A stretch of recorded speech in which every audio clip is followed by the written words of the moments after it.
how to turn on or off fixed scaling for apps in Windows 10 PC. And okay guys, here in your Windows 10 screen, go to Start menu on the lower left side on your screen. Okay, click this and go to Settings.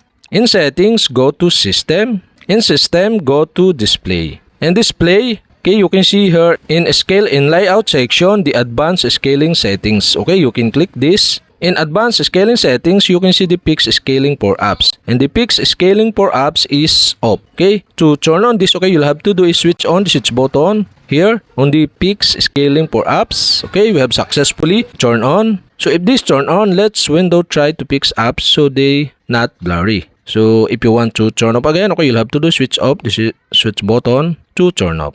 So okay guys, but I decide to turn on the fixed scaling for apps on my Windows 10 PC. And that's it. Okay, if you have a question, kindly comment below. And don't forget to hit the subscribe button and the bell to notify you if I have new video. Okay, thanks for watching.